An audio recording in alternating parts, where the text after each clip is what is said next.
materi PAT ini dengan membaca soal sudah semalam.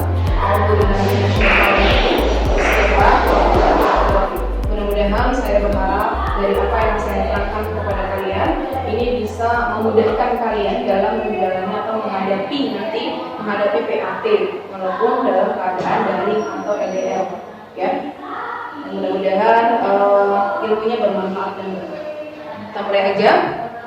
Dalam materi PAT yang ingin saya sampaikan, dalam PAT sendiri nanti akan masuk 3 bab yang telah saya ajarkan. Yang pertama adalah sistem peredaran darah. Do you remember that? Masih ingat nggak? Masih ingat ya?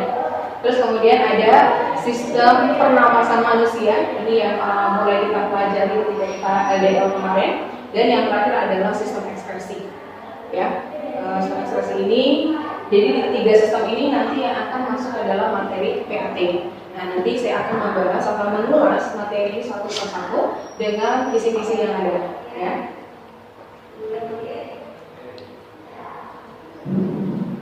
Nah, yang pertama adalah pembahasan tentang kisi-kisi sistem peredaran darah. Nah, di sini ada beberapa materi tentang sistem peredaran darah yang akan masuk ke dalam soal PAT. Ya, yang pertama dalam sistem peredaran darah kalian nanti diminta untuk menentukan perbedaan pembuluh darah arteri dan vena. Di sana saya kasih keterangan, di sana ada berdasarkan gambar. Ya, mungkin selama ini kalian mempelajari tentang kabel, perbedaan arteri dan vena, tapi nanti mungkin kalian diminta bisa membedakan pembuluh darah arteri maupun vena, tapi berdasarkan gambar yang ada. Ya, sehingga kalian harus mengidentifikasi dulu mana arteri dan mana yang vena, ya. Terus kemudian yang kedua menjelaskan proses peredaran darah berdasarkan gambar disajikan. Yang kita tahu setelah kita pelajari bahwa dalam proses peredaran darah itu ada peredaran darah besar dan ada peredaran darah kecil. Nanti kita ulas satu-satu. Yang ketiga yaitu menjabarkan penyebab penggumpalan darah dalam proses transfusi. Nah, ini yang juga udah pernah diajarkan kepada kalian di dalam bentuk tabelnya, gitu ya. Kenapa orang yang bergolongan darah tertentu tidak bisa mendonorkan darahnya ke golongan darah yang satunya, gitu ya. Nah, nanti kalian harus tahu alasannya itu apa. Terus kemudian yang terakhir, yang keempat adalah menjelaskan penyakit atau kelainan pada sistem peredaran darah. Jadi kalau kalian belajar tentang sistem pada manusia, ya, pada makhluk hidup, terutama manusia, sistem manusia, pasti kita akan mempelajari tentang ini, penyakit. Karena kalau kita belajar sistem, salah satu goalnya atau salah satu tujuannya adalah kita mampu memelihara sistemnya kita. Entah sistem peredaran darah, sistem ekspresi, sistem reproduksi, sistem pernapasan, atau sistem yang lainnya. Ya, nah, ada 4 hal ini, indikator soal ini yang nanti akan masuk ke dalam soal PAT. Kita bahas satu-satu. Pertama adalah menentukan perbedaan pembuluh nadi dan pembuluh vena. Mungkin selama ini yang tadi saya katakan, kamu selalu belajar tentang perbedaan pembuluh nadi dan vena dari tabel, tapi kurang memperhatikan bagaimana sih atau gambar yang seperti apa sih yang menunjukkan dia pembuluh darah nadi dan mana yang menunjukkan dia pembuluh darah vena. Perhatikan gambarnya baik-baik, ya. Ini adalah 2 pembuluh darah, arteri dan vena, yang nantinya dia akan dikaitkan atau akan disambungkan oleh yang namanya kapiler, ya.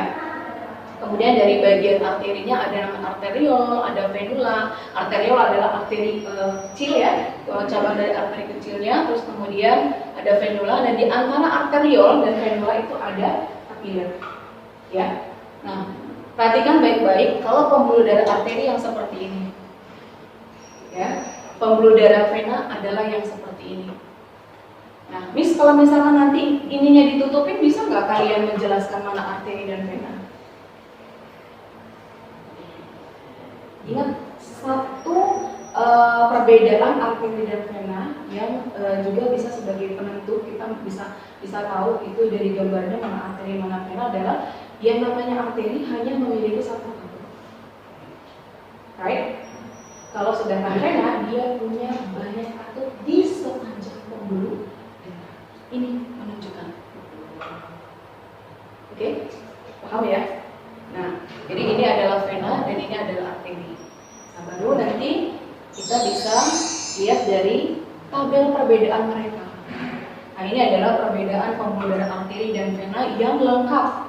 Mungkin di buku kalian ada beberapa, ya. Tetapi ini saya sediakan tabelnya, tabel yang lengkap. Pertama, jika dilihat dari letaknya, ya, letak dari pembuluh darah arteri itu letaknya agak dalam. Atau dalam, kalau saya biasa menyampaikan bahasanya adalah dia di bawah permukaan kulit, paling dalam gitu ya. Nah, sehingga tidak tertampak, tidak bisa terlihat oleh mata kita. Nah, sedangkan pembuluh darah vena dia agak lebih keluar atau dia lebih dekat dengan permukaan kulit, maka kalian bisa melihatnya, ya. Lalu kemudian berdasarkan fungsi, kalau pembuluh darah arteri dia mengangkut oksigen dan pembuluh darah vena dia mengangkut CO. Balik lagi bahwa pembuluh darah arteri dia banyak dialiri oleh darah yang kaya akan oksigen, kecuali ingat-ingat, kecuali arteri pulmonalis. Ya, arteri pulmonalis itu apa? Arteri yang membawa darah dari, ingat-ingat, kan tadi arteri adalah pembuluh darah yang banyak dialiri oleh darah yang kaya akan oksigen, kecuali arteri pulmonalis. Nah, berarti arteri pulmonalis adalah arteri satu-satunya arteri yang dialiri oleh darah yang banyak mengandung CO2. Ingat lagi, ya, logiknya dipakai. Nah, darah yang mengandung CO2 itu dibawa dari bagian jantung sebelah mana? Ayo, sebelah mana? Kanan atau kiri? Kanan, ya. Bagian jantung sebelah kanan itu banyak dialiri oleh darah yang kaya akan CO2. Nah, dari bilik kanan untuk menuju paru-paru, dia harus melewati yang namanya arteri pulmonalis. Itu makanya arteri pulmonalis adalah arteri yang banyak dialiri oleh darah yang mengandung CO2. Nah, lalu kemudian terbalik dengan vena, kalau vena lebih banyak dialiri oleh darah yang banyak mengandung CO2, kecuali vena pulmonalis atau vena yang mengalirkan darah dari paru-paru menuju jantung. Jantung bagian apa? Jantung bagian kiri. Paham ya? Nah, lalu kemudian ada aliran darahnya. Kalau pembuluh darah arteri, aliran darahnya adalah keluar dari jantung atau meninggalkan jantung. Ya. Sedangkan kalau misalkan vena, dia aliran darahnya adalah menuju atau ke jantung. Ya, secara singkatnya. Kemudian dari denyutan, arteri adalah pembuluh darah yang denyutnya keras. Lagi-lagi ingat, kalau denyut berarti identik dengan nadi. Ya, pembuluh darah arteri adalah pembuluh darah nadi. Artinya dia denyutnya dapat terasa. Sedangkan pembuluh darah vena denyutnya tidak terasa. Kemudian dari katup, tadi saya katakan kalau arteri punya satu katup saja dekat dengan jantung atau di daerah tangkal atau arteri aorta, ya. Lalu kemudian ada kalau di vena ada di sepanjang pembuluh, ya. Ada yang tahu nggak kenapa vena punya katup di sepanjang pembuluh? Sehingga kalau arteri, darah yang melewati arteri, ya kan awal dari aorta, dia kan punya tekanan dari jantung, ya. Nah, kalau vena tekanannya itu sangat sedikit, sangat rendah. Oke, bagaimana caranya agar menjaga kestabilan aliran darah pada pembuluh darah vena? Maka Allah ciptakan si pembuluh darah vena ini punya banyak katup. Oke, ya. Nah, lalu kemudian jika terluka darah pembuluh darah arteri, dia akan memancarkan darahnya. Ya, sedangkan pembuluh darah vena dia hanya meneteskan. Tahu ya, beda memancarkan dengan menetes, ya. Kalau bahasanya kalian, memancarkan itu muncrat, gitu. Kalau menetes ya menetes aja. Kayak kalian misalkan tangannya atau jarinya terpotong pisau, gitu ya. Nah, itu darahnya menetes. Tapi kalau kalian lagi lihat proses kurban, ya, ketika ada seekor sapi atau seekor kambing di lehernya itu didorong dengan satu arah, ya. Nah, itu nanti darahnya muncrat. Nah, itu yang terkena adalah salah satu bagian awal. Oke. Nah, lalu kemudian aliran darahnya, kalau arteri aliran darahnya deras, kalau vena aliran darahnya lambat. Nah, kemudian jika diameter pembuluhnya arteri biasanya lebih kecil dari vena, ya. Nah, kalau vena lebih besar. Warnanya jelas lagi, arteri warnanya merah terang, kalau vena merah gelap. Atau kalau misalnya kita lihat di bawah permukaan kulit kita, itu ada warna biru-biru ya, itu pembuluh darah vena. Ya. Lalu kemudian kecepatan pembekuannya lebih lambat, kalau arteri lambat dari vena, sedangkan vena cepat dari arteri, atau bisa dikatakan lebih cepatnya yang vena daripada arteri gitu ya, lebih mudahnya. Lalu kemudian tekanannya, nah jelas kalau arteri memiliki tekanan yang jauh lebih besar daripada vena, ya. Nah, itu adalah beberapa perbedaan antara pembuluh darah vena dan pembuluh darah arteri. Ya. Any question? Oke, kita lanjut ya. Next, kisi-kisi kedua. Jadi kita menjelaskan proses peredaran darah, baik peredaran darah besar maupun peredaran darah kecil. Nah, misalnya pernah bilang waktu SD pasti kalian pernah menghafal ini, ya, bahwa peredaran darah besar mulai dari jantung menuju seluruh tubuh, balik lagi ke jantung, ya, ingat nggak? Mulai dari jantung, kemudian seluruh tubuh, dan balik lagi ke jantung. Kemudian peredaran darah kecil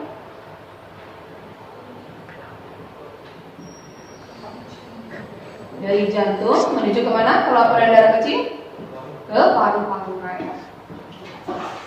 Balik lagi ke bagian jantung. Miss, kalau diapakah ini udah benar kan? Benar, ya, benar, bisa.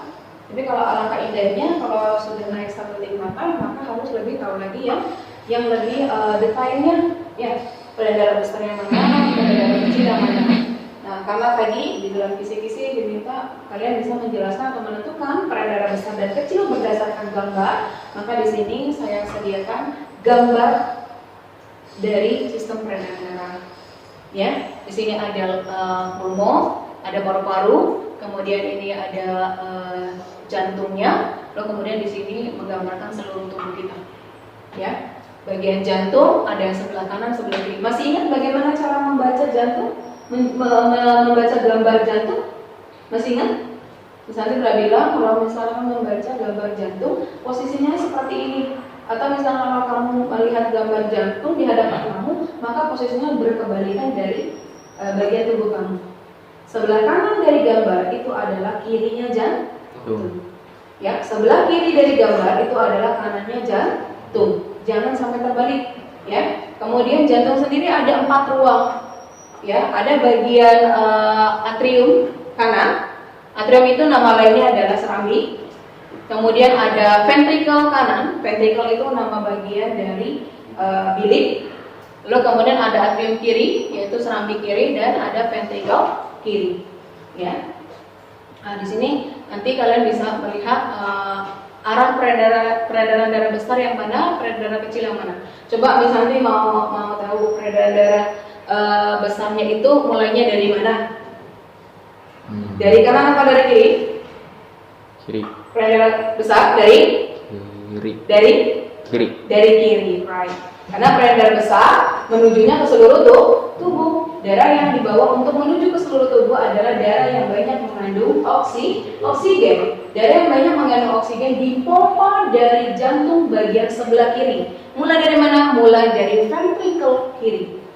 Ya, dari ventricle kiri nanti akan dibawa menuju ke saluran namanya aorta. Nanti dari aorta dia akan masuk ke seluruh tubuh kita. Ya, dari seluruh tubuh sudah pasti ketika darah sudah tersuplai ke bagian jaringan-jaringan, ke organ-organ, ya, darah-darah yang mengandung oksigen tadi, nanti dia akan bertukar dengan CO2 gasnya, ya. Nah, lalu kemudian ketika darah di dalam tubuh kita sudah tertukar antara oksigen dengan CO2, maka bagian tubuh kita, pembuluh darah di tubuh kita akan membawanya ke bagian jantung sebelah kanan. Siapa yang akan membawa? Yang akan membawa itu adalah bagian vena cava, atau yang dikenal dengan vena besar. Kalau aorta adalah arteri besar, kalau vena cava adalah vena besar. Nanti vena cavanya akan mengangkut darah yang mengandung CO2 masuk ke bagian jantung sebelah kanan, masuk ke atrium sebelah kanan. Nanti dari atrium sebelah kanan akan memompa darah menuju ke bagian ventricle kanan. Mulai dari ventricle kanan inilah nanti akan masuk ke dalam peredaran darah ke kecil. Nah, ini jalan secara lengkapnya. Peredaran darah kecil mulai dari ventricle kanan menuju ke arteri pulmonalis, ya, arteri pulmonalis. Jadi dari ventricle kanannya kan membawa darah banyak mengandung CO2 ya, akan melewati satu arteri pulmonalis. Dari arteri pulmonalis masuk ke bagian organ pulmo atau paru-paru. Nanti setelah dari paru-paru terjadi proses difusi antara oksigen dengan CO2. Nah, ini ada kaitannya dengan sistem pernapasan. Ya, bahwa kita tahu bahwa di dalam sistem pernapasan, terutama di organ paru-paru atau pulmo, itu ada satu organ namanya alveolus. Dan di alveolus itulah tempat terjadinya difusi antara oksigen dengan CO2. Ya, kemudian darah yang sudah mengandung oksigen nanti akan melewati yang namanya vena pulmonalis, atau di sini dibilangnya vena pulmonalis, sama aja. Ya. Kalau misalnya mau masih bingung mana vena pulmonalis, mana arteri pulmonalis, ingat-ingatnya arteri pulmonalis berarti membawa darah yang menuju paru-paru. Darah yang menuju paru-paru berarti mengandung CO2. Ya, kalau vena pulmonalis berarti membawa darah dari paru-paru. Nah, darah dari paru-paru adalah darah yang mengandung oksigen. Gitu ya. Dari vena pulmonalis masuk ke dalam atrium sebelah kiri. Nah, kemudian atrium sebelah kiri nanti darahnya akan dipompa menuju ke ventricle kiri. Nah, dari ventricle kiri masuk ke aorta, dari aorta masuk ke arteri tubuhnya kita, atau di sini dikenal dengan arteri sistemik ya. Terus kemudian ada kapiler darah. Nah, baru masuk ke vena tubuh atau vena sistemik, nanti ujungnya ke vena cava. Nanti vena cava yang akan membawa darah yang mengandung CO2 tersebut dari tubuh kita menuju bagian jantung atau atrium sebelah kanan. Ya, paham? Next.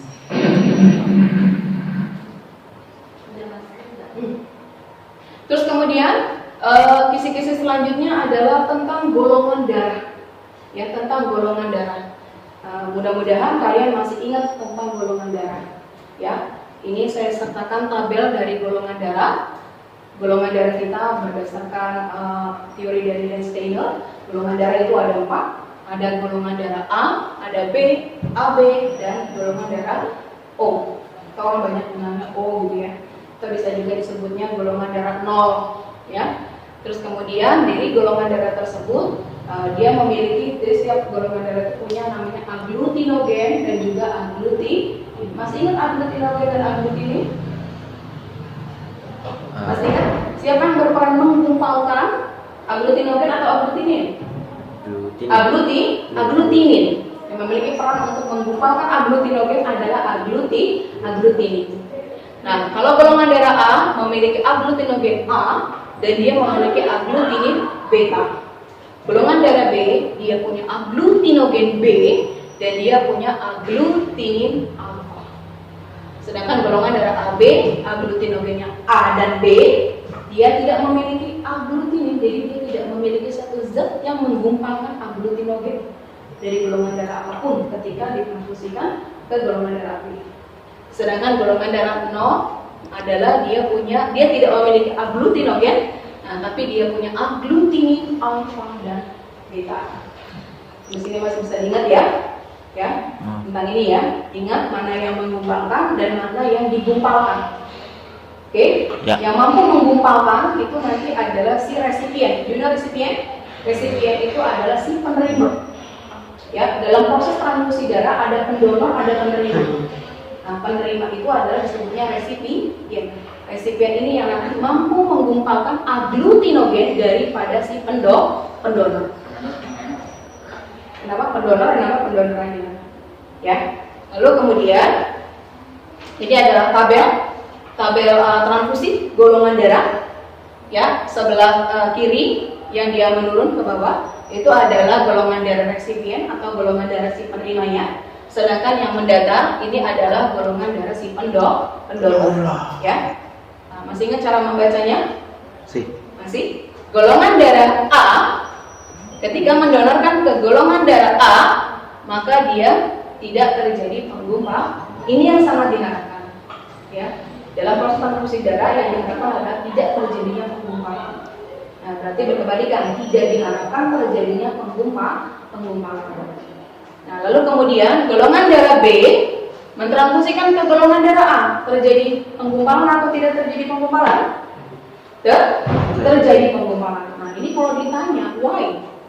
Kenapa? Kenapa golongan darah B ketika mentransfusikan darahnya ke golongan darah A terjadi penggumpalan?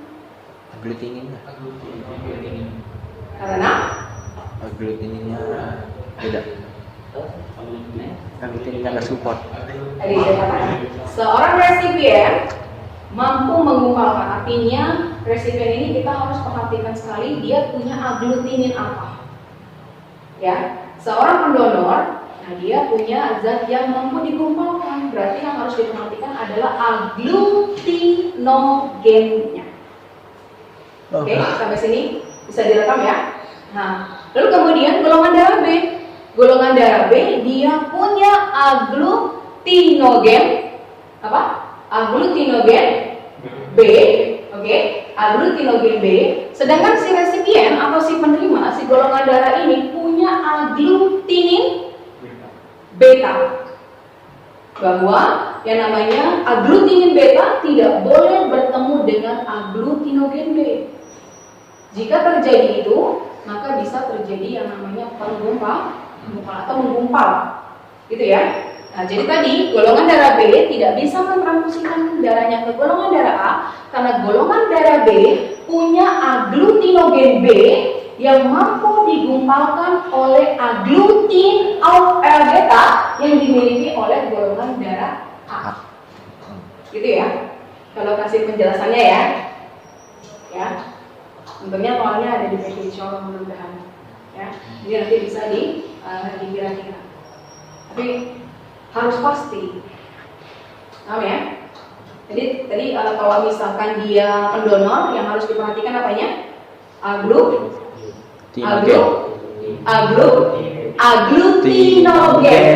Ya, si pendonor yang harus diperhatikan adalah aglutinogennya. Dia punya zat apa nih yang bisa digumpalkan yang mau pendonor kan gitu. Sedangkan si penerima atau resipien yang harus diperhatikan adalah aglutininnya. Dia punya zat apa yang bisa mengumpulkan aglutinogen si pemberi atau pendonor, ya. Nah, ini contoh case dari saya. Nanti bisa dipelajari kalau kamu lihat video ini lanjutnya. Tapi sampai sini paham ya? Kenapa golongan darah B tidak bisa mentransfusikan darahnya ke golongan darah A? Oke. Nah, itu kemudian golongan darah AB.